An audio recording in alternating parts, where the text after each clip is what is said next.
En algún lugar de la oscuridad de un aeródromo del norte de África, un hombre se arrastra por la arena, sin paracaídas, sin avión, sin insignia de la Fuerza Aérea en su cuello. Solo un cuchillo, un puñado de explosivos del tamaño de una pastilla de jabón y una rabia tan controlada que casi parecía calma. A su alrededor, 57 aviones alemanes e italianos yacen alineados, ala con ala, repestados, armados, listos para las operaciones del amanecer que dejarían a cientos de soldados aliados en tierra. Él no tiene prisa. Se mueve de avión en avión como una sombra que el desierto olvidó ahuyentar. Y uno a uno, con sus propias manos y sus bombas, comienza a borrarlos de la faz de la tierra. Al amanecer, esos 57 aviones serán ruinas humeantes. Ningún piloto aliado en toda la guerra igualaría jamás esa cifra. En Ion es del Spitfire. En hay una leyenda del Hurricane.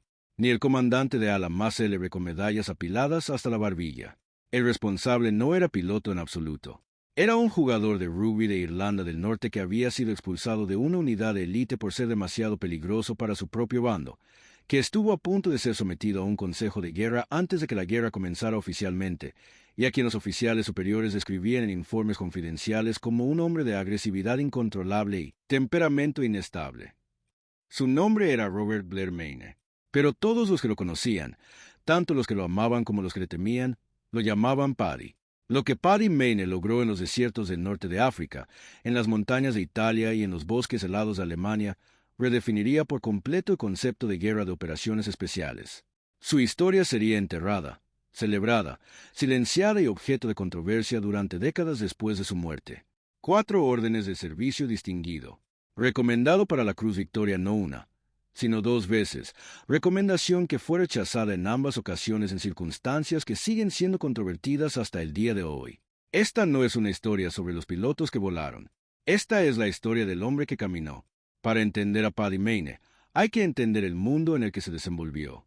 Corría el año 1939.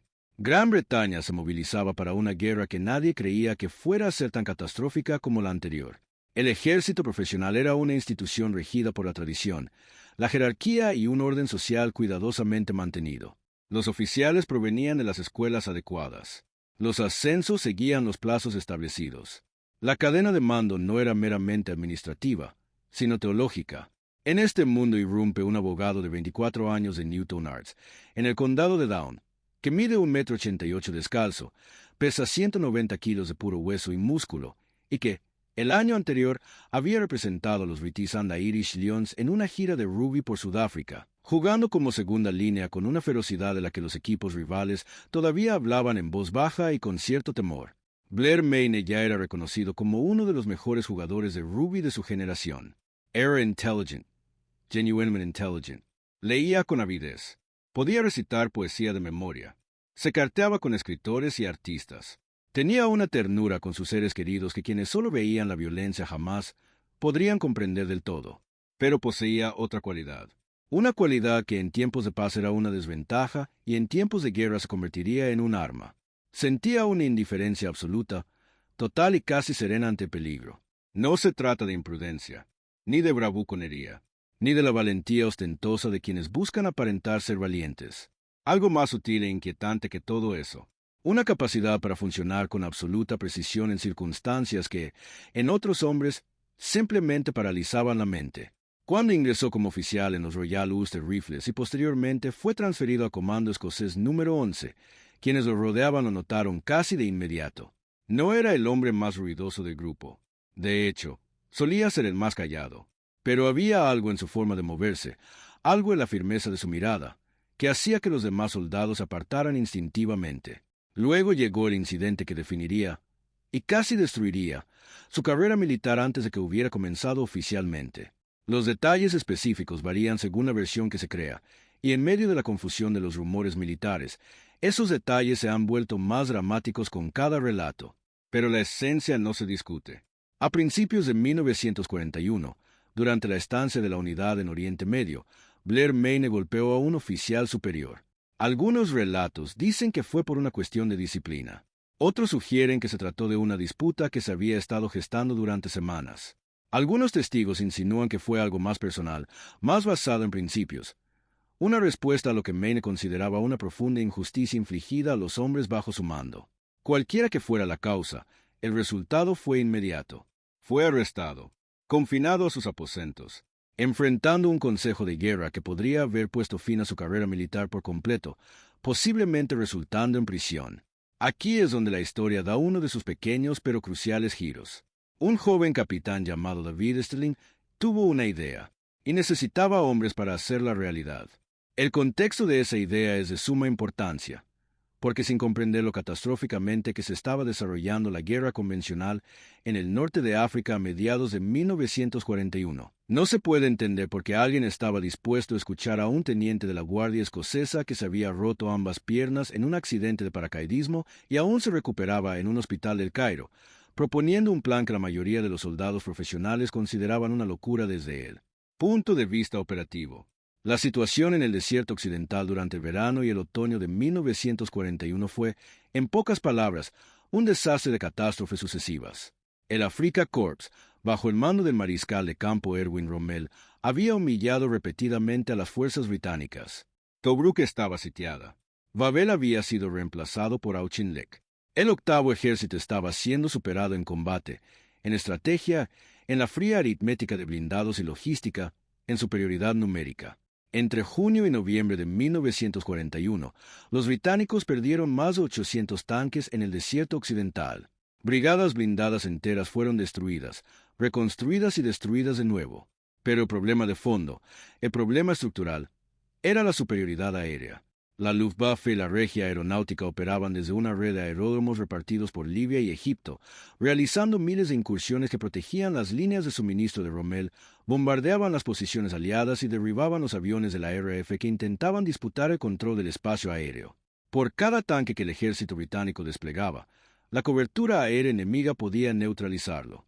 Por cada convoy que la Royal Navy intentaba atravesar el Mediterráneo, la aviación enemiga convertía el mar en un cementerio. En los 12 meses transcurridos entre junio de 1940 y junio de 1941, las fuerzas aéreas del eje en el Mediterráneo realizaron aproximadamente 65.000 incursiones. El costo humano es casi incalculable. Las pérdidas de buques mercantes en el Mediterráneo alcanzaron casi 400.000 toneladas en un solo mes, en el punto álgido de la crisis. Malta, la fortaleza insular que constituía el pilar de toda la estrategia británica en el Mediterráneo, fue bombardeada más de 3.000 veces. La RAF estaba luchando. La RAF estaba perdiendo. La respuesta convencional era más aviones. Mejores aviones, pilotos mejor entrenados. Y la RAF estaba trabajando en todo eso. Pero había un cuello de botella que ningún Spitfire podía resolver de inmediato. El enemigo tenía aeródromos, y esos aeródromos estaban llenos de aviones, y esos aviones podían ser reemplazados más rápido de lo que podían ser derribados en combate aire-aire. No se podía bombardear los aeródromos con la suficiente eficacia desde las alturas. La artillería antiaérea, los patrones de dispersión y los equipos de reparación rápidos, los alemanes, en particular, eran extraordinariamente buenos para volver a poner operativa una pista de aterrizaje dañada en cuestión de horas.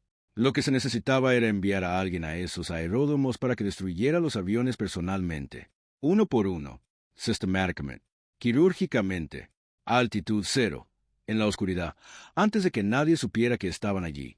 El método oficial para llevar a cabo una operación de este tipo, el asalto a gran escala con comandos, ya había demostrado sus catastróficas deficiencias. La Operación Flipe, lanzada en noviembre de 1941, envió un contingente de asaltantes a atacar el supuesto cuartel general de Rommel en Veda Litoria. La información de inteligencia era errónea, el clima era pésimo y la fuerza sufrió graves bajas prácticamente sin resultado alguno. De los 59 hombres que desembarcaron, solo 18 regresaron. David Stirling llevaba dándole vueltas a este problema desde antes de su accidente de paracaidismo. Había sido miembro de Ley Force, la gran fuerza de comandos que se había disuelto tras una serie de operaciones costosas e infructuosas. Había visto fracasar repetidamente el modelo de incursiones a gran escala y tenía una teoría sobre el por qué. La teoría era simple y, en retrospectiva, casi obvia. Transportar grandes grupos de hombres era costoso, imposible de ocultar y difícil de evacuar. Su presencia se hacía notar por su tamaño. Cuanto mayor era la operación, más cosas debían salir bien para que tuviera éxito, Y en la guerra, la cantidad de cosas que pueden salir mal es prácticamente infinita. Y si, en cambio, enviaras pequeños grupos, de 4 o 5 hombres, al interior del territorio enemigo, grupos tan pequeños que podrían esconderse en el desierto durante días, grupos que llevarían sus propios explosivos, no necesitarían apoyo aéreo, no requerirían una compleja cadena logística y podrían atacar múltiples objetivos simultáneamente a lo largo de cientos de kilómetros de frente. Los cálculos matemáticos eran contundentes. Un gran ataque aéreo, que requiriera 100 hombres, un destructor y cobertura aérea, podría destruir una docena de aviones y todo salía a la perfección. 4 grupos de 5 hombres, infiltrados sigilosamente, podrían destruir 40 o 50 aviones en una sola noche, y probablemente la mayoría de los grupos regresarían a casa sanos y salvos. Stirling redactó su propuesta.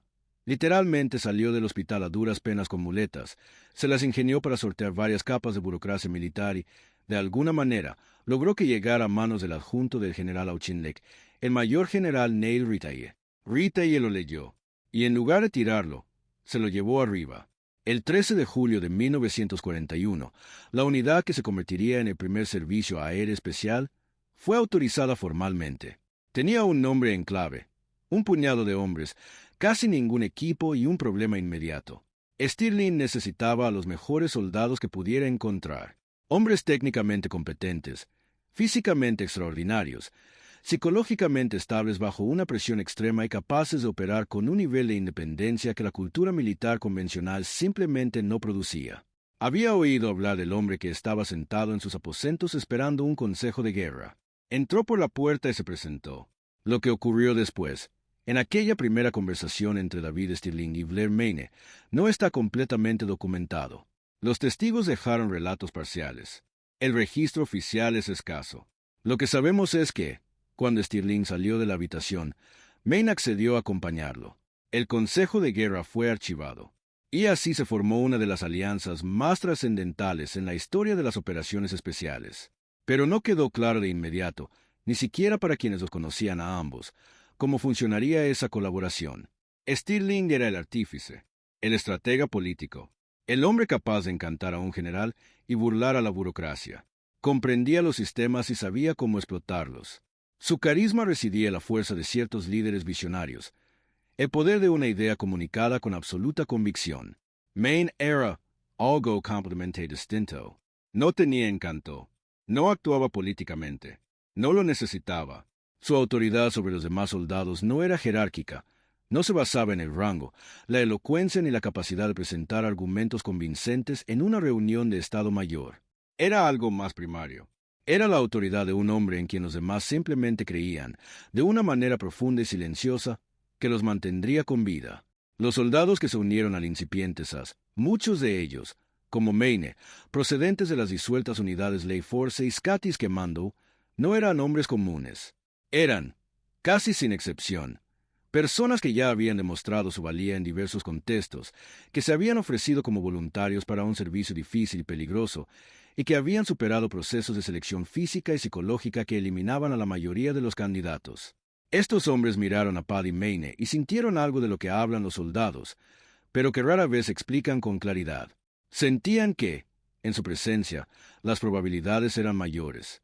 No porque dijera palabras tranquilizadoras, no porque fuera particularmente afable o alentador, sino porque demostraba, una y otra vez, una cualidad que no se podía fingir ni inculcar a quien no la poseía de forma natural.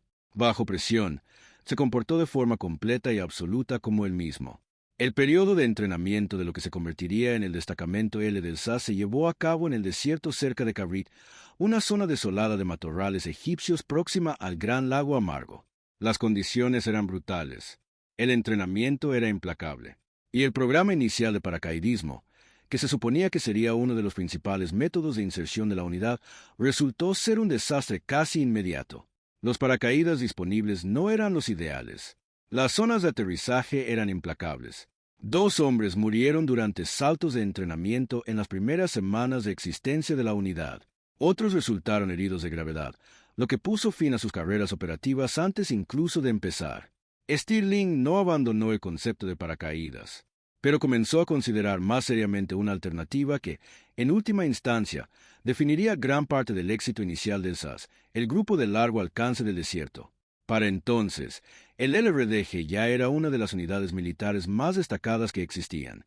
Operando desde 1940 bajo el mando del teniente coronel Ralph Bagnall, había recorrido el vasto interior del desierto libio y egipcio en camiones especialmente modificados, cubriendo distancias y operando en condiciones que los planificadores militares en el Cairo consideraban realmente imposibles.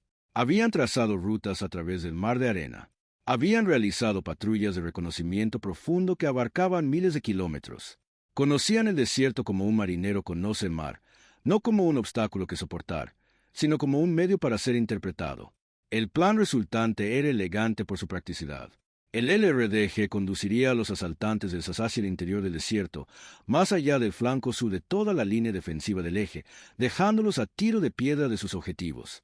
Los asaltantes avanzarían entonces a pie, atacarían y serían reunidos en un punto preestablecido, sin lanzamientos en paracaídas, sin aviones que organizar, sin señal de radio que anunciara la aproximación. La primera operación, llevada a cabo en noviembre de 1941, fue un fracaso. No fue por falta de planificación y de valentía. Una tormenta de arena del desierto, un Khamsin, de extraordinaria violencia, azotó la zona horas antes del lanzamiento previsto y frustró cualquier posibilidad de una inserción exitosa. Los aviones quedaron dispersos. Los hombres se separaron. La operación se abandonó con grandes pérdidas. Maine no se derrumbó. No se dejó llevar por el pánico. Esperó, y cuando llegó el momento de la segunda operación, él estaba preparado. El objetivo era el aeródromo de Tamet, en Libia. La fecha era la noche del 14 al 15 de diciembre de 1941. Es importante hacer una pausa aquí y sentir el peso de lo que esto realmente significó. Tamet no era una posición pequeña ni mal defendida. Era un aeródromo operativo del eje que apoyaba las operaciones de combate en todo el desierto occidental, equipado con instalaciones de mantenimiento de aeronaves, depósitos de combustible y municiones, emplazamientos antiaéreos y una guarnición de tropas terrestres cuyo único propósito era proteger los valiosos aviones en el aeródromo. Maine lideraba un equipo de 5 hombres. Ese es el número, 5, que debes tener presente. 5 hombres contra un aeródromo militar operativo. Se movían de noche, aprovechando la oscuridad y la inmensidad del desierto como camuflaje. Eludieron las defensas perimetrales con una paciencia casi meditativa. Y entonces llegaron al aeródromo. Lo que sucedió a continuación está documentado en el informe oficial de Maine y corroborado por los registros alemanes posteriores de pérdidas de aeronaves. Colocaban sus bombas Lewis, un dispositivo compacto, especialmente diseñado para ser armado y adherido al fuselaje de un avión, sobre un avión tras otro. Las bombas tenían un retardo. Había un lapso de tiempo para actuar, y ese lapso se cerraba cuando explotaba la primera. En ese lapso, Maine y sus hombres se movían entre los aviones estacionados con una eficiencia sistemática, casi mecánica. Entonces sucedió algo que elevó esta historia de lo meramente extraordinario a algo casi mitológico. Se les acabaron las bombas. Había más aviones en el campo de batalla que explosivos para destruir. Otro hombre, un hombre razonable, un hombre que actuara dentro de los límites de lo que el entrenamiento militar considera sensato, se habría retirado. La misión se cumplió superando con creces cualquier expectativa razonable. Permanecer más tiempo implicaba el riesgo de ser capturado, herido o muerto. Las bombas estallarían pronto. La guarnición sería alertada. Cada segundo de retraso adicional representaba un aumento exponencial de peligro. Blair Maine no se retiró. Se dirigió al avión más cercano que aún no tuviera ninguna bomba, metió la mano en la cabina y, con las manos desnudas, arrancó el panel de instrumentos. Lo destruyó manualmente, ya sea mediante la aplicación brutal de la fuerza física o mediante un sabotaje más deliberado de los sistemas de ignición e instrumentación. Los relatos coinciden en el punto esencial. Maine destruyó al menos un avión con sus propias manos cuando se quedó sin explosivos. El recuento final en Tamet esa noche fue de 24 aviones destruidos. Esa misma noche, a 80 kilómetros de distancia, en el aeródromo de Sirte, el equipo de David Stirling destruyó otros 14 aviones. 38 aviones del eje en una sola noche, sin la pérdida de un solo soldado del SAS. En ese mismo periodo, todas las operaciones de combate aéreo de la RAF, todas ellas, cada combate aéreo y misión de interceptación, Habían estado destruyendo aviones del eje a un ritmo que hacía casi incomprensible la cifra de 38 en una sola noche. El impacto estratégico fue inmediato. Esos aviones no pudieron volar a la mañana siguiente. Los pilotos que los habrían pilotado se quedaron sin aeronaves. Los convoyes de suministros que esos aviones habrían atacado lograron llegar a su destino. Hombres que habrían muerto no murieron, aunque jamás habrían el motivo. Pero Maine no había terminado. 2 semanas después, el 27 de diciembre, regresó a Thamet. Como era de esperar, los alemanes e italianos se habían esforzado por recuperar fuerzas en el aeródromo. Se habían trasladado nuevos aviones y se habían implementado nuevas medidas de seguridad. No hizo ninguna diferencia. 27 aviones más destruidos. 51 aviones en 2 incursiones en un solo aeródromo. En aproximadamente 2 meses de actividad operativa, Blair Maine supervisó personalmente la destrucción de más aviones enemigos que casi cualquier otra acción individual en toda la campaña del norte de África. Las cifras, a compararlas con los logros de los ases de la aviación más célebres, resultan asombrosas por sus implicaciones. El as de la RAF con mayor número de victorias en la campaña del desierto occidental, Clive Caldwell, fue acreditado oficialmente con 28 victorias aéreas y media, un logro tremendo que requirió una habilidad, valentía y suerte extraordinarias a lo largo de cientos de misiones peligrosas. Maine había superado esa cifra en tan solo 2 noches a pie. Pero el número de víctimas seguía aumentando y la guerra estaba lejos de haber terminado. A medida que el SAS expandía a lo largo de 1942, sus métodos se demostraban y su reputación crecía hasta el punto de que, supuestamente, el propio Rommel reconoció la eficacia de la unidad. El papel de Maine evolucionó. Ya no era simplemente el asaltante más eficaz de la unidad. Se estaba convirtiendo, a regañadientes y con ciertas limitaciones, en un líder y jefe de otros asaltantes. Este no era un terreno del todo cómodo. Las cualidades que lo hacían devastador en el campo de batalla, su carácter absoluto, su indiferencia ante el peligro, su capacidad para la violencia controlada, no siempre se traducían fácilmente en las exigencias de la administración, en la gestión de egos, en la navegación por las corrientes políticas que recorrían incluso la unidad militar más poco convencional. Y luego estaba la bebida. Esta es una parte de la historia de Maine que sus admiradores a veces han minimizado y sus detractores a veces han utilizado en su contra, y ninguna de las dos posturas se ajusta a la verdad. Blair Maine bebía mucho, según algunos relatos, en exceso. Esto no era inusual en la cultura del ejército británico durante la guerra, donde el alcohol era omnipresente y socialmente esencial, y donde los hombres que habían visto lo que estos hombres habían visto recurrían a cualquier sustancia para mitigar sus efectos. Pero en el caso de Maine, la situación podía cambiar. La gentileza que lo caracterizaba con sus amigos y los hombres a quienes apreciaba podía, bajo la combinación equivocada de alcohol y provocación, transformarse en algo aterrador. Podía ser, y en ocasiones lo era, violento en contextos donde la violencia resultaba inapropiada y perjudicial. Este es el hombre en toda su plenitud.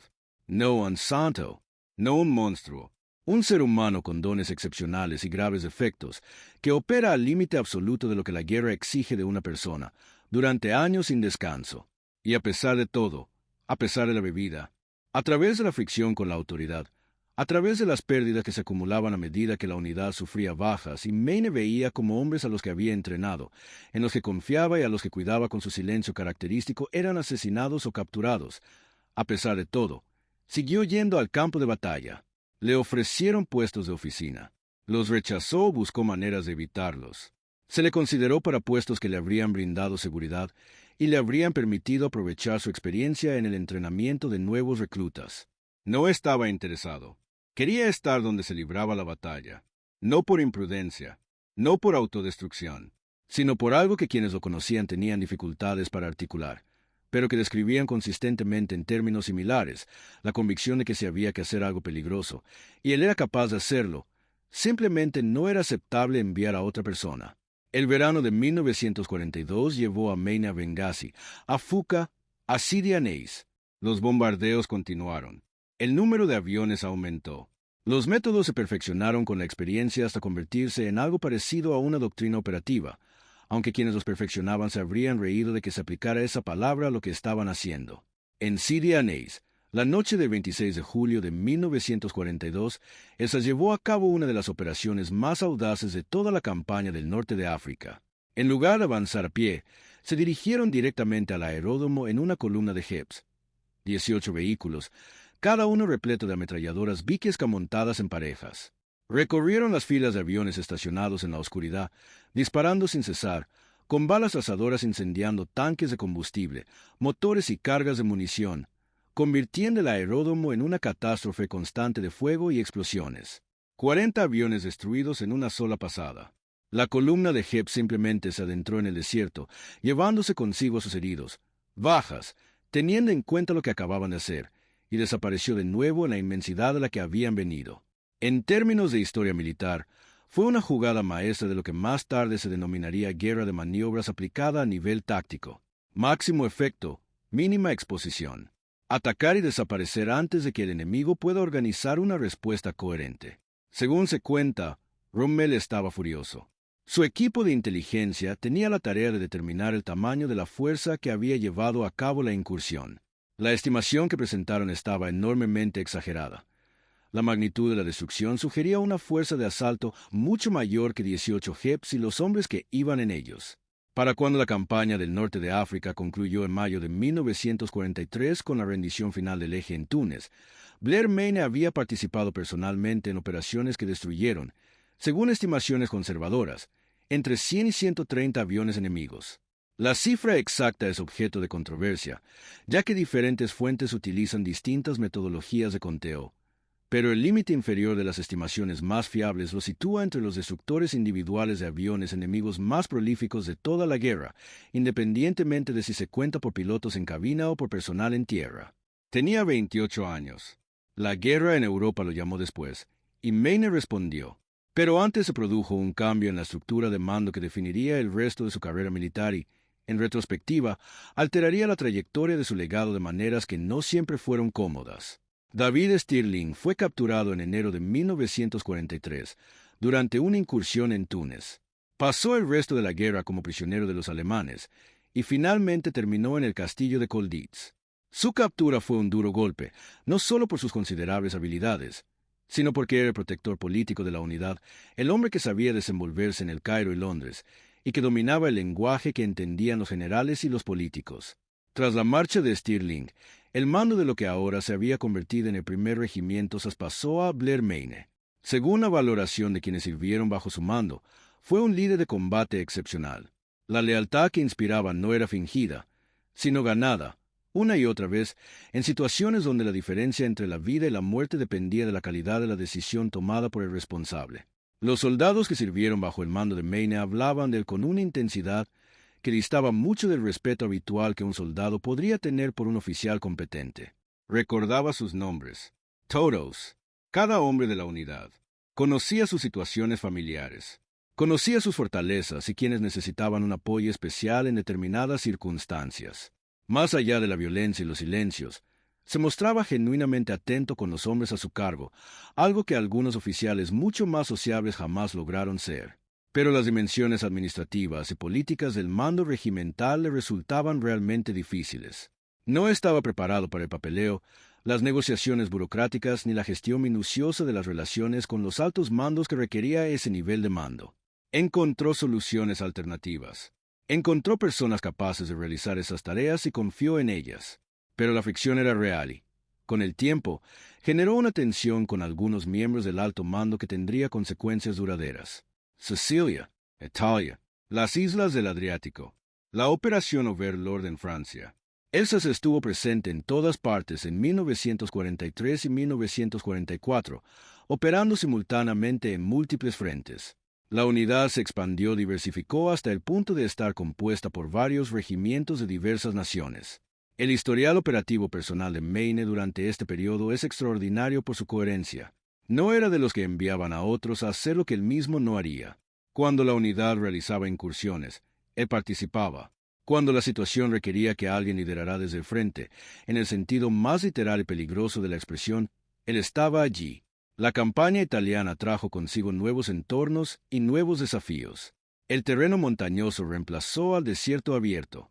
Las largas líneas de visión del desierto occidental, donde un navegante experto podía determinar la posición a partir de las estrellas y las formaciones de arena, dieron paso a la geografía compacta y ambigua de los Apeninos, donde la guerra se libró en valles, crestas y pueblos medievales que nunca habían sido diseñados para albergar tanques, ametralladoras ni las particularidades del combate del siglo XX.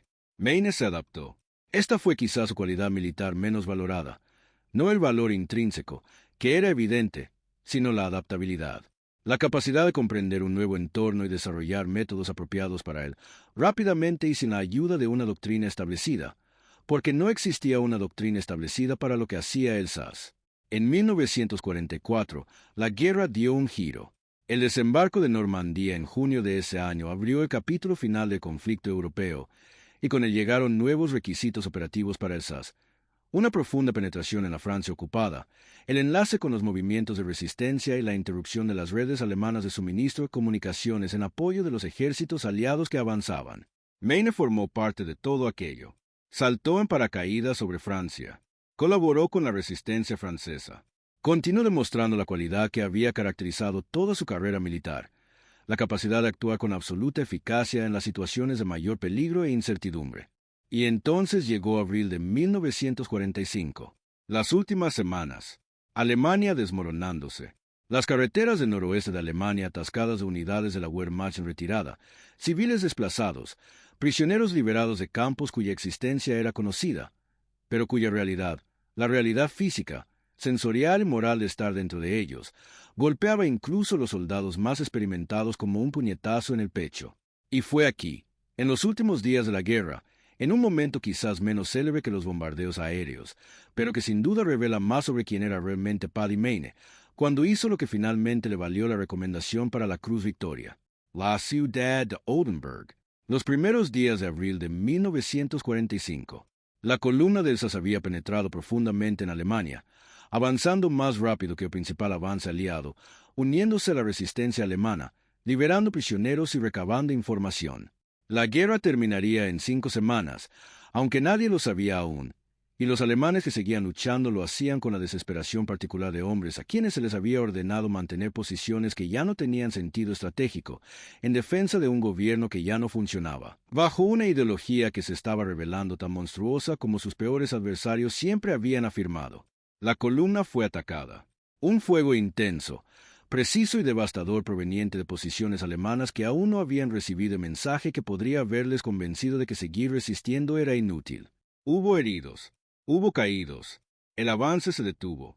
En esta situación, la respuesta militar convencional, la respuesta que mantuvo con vida al oficial que acudió al lugar, consistía en ponerse a cubierto, consolidar posiciones, pedir refuerzos y esperar a que la situación se desarrollara antes de emprender cualquier acción que pudiera resultar fatal. Maine salió de su jeep. Caminó. Los relatos coinciden en que caminó, no corrió ni se arrastró, hasta la zona de mayor intensidad del fuego. Se acercó a los soldados heridos. Los sacó. Los cargó. Los puso a salvo bajo un fuego que, según cualquier criterio razonable, debería haberle costado la vida. Una vez atendida la emergencia humanitaria inmediata, organizó el asalto que despejó las posiciones alemanas. La recomendación para la Cruz Victoria que siguió a esta acción fue categórica en su valoración de lo sucedido. Su superior, el general Brian Franks, escribió en términos que no dejaban lugar a dudas sobre cómo juzgaba las acciones de Maine y lo que merecía. La Cruz Victoria no fue otorgada. El mecanismo preciso por el cual la recomendación fue degradada a una 4ª orden del servicio distinguido, un honor que en sí mismo era extraordinario, ya que casi ningún otro soldado del ejército británico recibió 4, ha sido objeto de debate histórico, investigación de archivos y auténtica controversia durante décadas. Algunos historiadores han argumentado que la degradación fue administrativa, que no se cumplieron los requisitos de procedimiento para las recomendaciones de la Cruz Victoria. Otros han sugerido que personalidades en los altos mandos tuvieron algo que ver. Durante años, simpatizantes e historiadores han llevado a cabo una campaña formal para que se reconsidere la decisión, incluyendo una petición al Parlamento y gestiones ante el Ministerio de Defensa. Al momento de redactar este relato, el asunto sigue sin resolverse. Contaba con 4 órdenes de servicio distinguido. Había destruido, siendo conservadores, más de 100 aviones enemigos. Había salvado la vida de hombres heridos en los últimos días de una guerra que ya estaba prácticamente ganada. Había contribuido a crear, prácticamente de la nada, los métodos, la cultura y la identidad institucional de la unidad que se convertiría en el modelo para las fuerzas de operaciones especiales de todo el mundo. Y regresó a su casa en Newton Arts. La paz no fue benévola con Blair Mayne. Esto no es inusual entre los hombres más aptos para la guerra. Las cualidades que hacen a alguien excepcional en combate, la hipervigilancia, el reconocimiento de patrones adaptado a las amenazas, la capacidad de violencia repentina y total siempre latente, la dificultad de aceptar cualquier situación como fija o permanente, no se adaptan fácilmente a los ritmos de la vida civil. Inició su carrera como abogado. Era respetado en su comunidad. Mantuvo el contacto con los hombres con los que había servido, y esos lazos fueron de los más importantes en su vida. Él bebió. Conducía rápido. La noche del 13 de diciembre de 1955, Blair Mayne subió a su coche a la salida de una fiesta en Newton Arts. Tenía 40 años. Iba de camino a casa. El coche se salió de la carretera. Lo encontraron muerto a la mañana siguiente. Tenía el cuello roto. Algunos relatos sugieren que pudo haber sufrido un problema médico, un infarto o algo similar, que le hizo perder el control. La verdad sobre esos últimos momentos en el coche es irreconocible. Fue enterrado en Newton Arts, en el pueblo donde creció. Al funeral asistieron personas de toda Irlanda y Gran Bretaña, antiguos soldados, viejos amigos, hombres que habían estado con él en el desierto, en Francia y en Alemania, y que durante los 10 años transcurridos desde la guerra habían intentado explicar a quienes no la habían vivido como había sido. En su mayoría, descubrieron que no podían.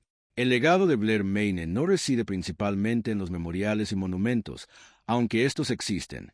Tampoco reside principalmente en las medallas, aunque estas son extraordinarias por su cantidad y lo que representan. Se encuentra en una metodología. El principio de que un pequeño grupo de soldados altamente entrenados, motivados y debidamente equipados, que operan de forma independiente y con la iniciativa de adaptarse a las circunstancias a medida que se presentan, pueden lograr efectos totalmente desproporcionados a su número. Ese principio, demostrado y perfeccionado por Mayne y los hombres del SAS en sus inicios en los desiertos del norte de África, se convirtió en el concepto fundamental de las operaciones especiales modernas. La Delta Force, el SEAL Team 6, el Kommando Spezialkräfte, el Grupo de Desarrollo de Guerra Especial Naval, todas las unidades de élite de todos los países de la OTAN, y muchas fuera de ella, basan parte de su filosofía operativa en los métodos desarrollados en el desierto occidental entre 1941 y 1943. El SAS, en su forma moderna, es una de las organizaciones militares más respetadas y estudiadas del mundo. Su proceso de selección es tan exigente que no es raro que el 90% de sus aspirantes sean rechazados. Su trayectoria operativa a lo largo de las décadas transcurridas desde la Segunda Guerra Mundial, en Malasia, Omán, Irlanda del Norte, la Embajada iraní, las Malvinas, el Golfo Pérsico, Afganistán y los complejos y turbios conflictos del siglo XXI, no tiene parangón entre unidades de tamaño similar. Todo eso tiene un origen. Y una parte importante de ese origen se remonta directamente a un joven del condado de Down que se arrastró por un aeródromo del norte de África en la oscuridad con bombas en las manos y una rabia tan controlada que casi parecía calma. El debate sobre la Cruz Victoria continúa. Historiadores, veteranos militares y parlamentarios han defendido la postura. Se han escrito cartas. Se han consultado archivos. Los argumentos de ambas partes se han expuesto con rigor y seriedad. Lo que resulta indiscutible es lo siguiente. Blair Mayne fue recomendado para el máximo honor que su nación podía otorgarle por un general presente que comprendió lo que había presenciado. Independientemente de las complejidades burocráticas y personales que intervinieron entre dicha recomendación y su resultado final. La recomendación en sí misma constituye un testimonio fehaciente, y el testimonio de los hombres que sirvieron con él, los que estuvieron en el desierto, los que estuvieron en Italia, los que estuvieron en aquellos últimos días terribles en Alemania cuando la guerra estaba terminando y la gente seguía muriendo, ese testimonio es consistente a lo largo de las décadas y a lo largo de las distancias.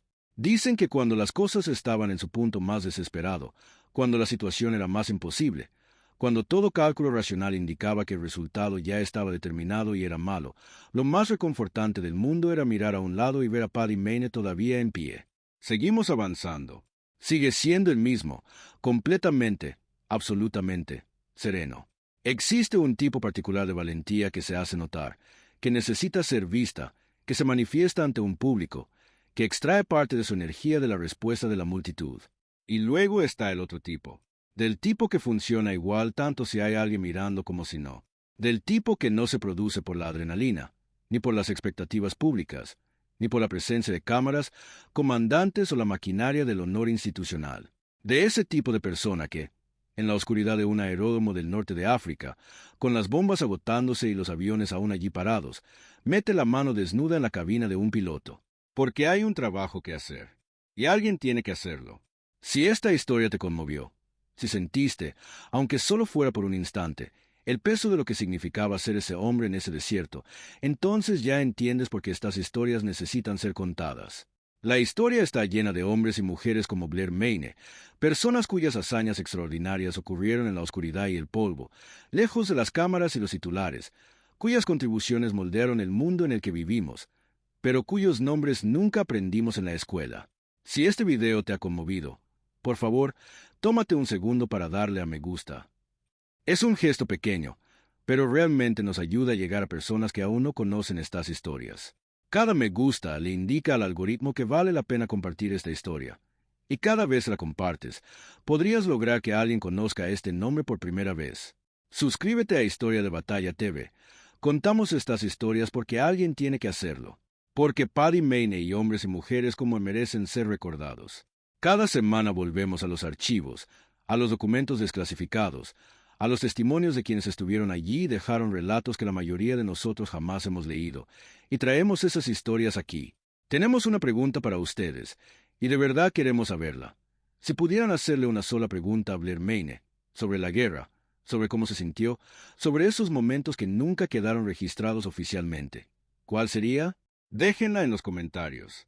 Los leemos todos, porque en el próximo video regresaremos al servicio aéreo especial, SAS, a un momento de la emergencia malaya en el que un pequeño grupo de soldados desapareció en una jungla tan densa y extensa que el ejército que los envió realmente no esperaba que regresaran. Lo que encontraron allí, y cómo lo aprovecharon, cambió la doctrina de contrainsurgencia para toda una generación. Esa historia está por venir. Hasta entonces, de parte de todo el equipo de Historia de Batalla TV, gracias por su tiempo, por su curiosidad, por el respeto que demuestran, simplemente por estar aquí, a las personas cuyas historias contamos. Se lo merecían.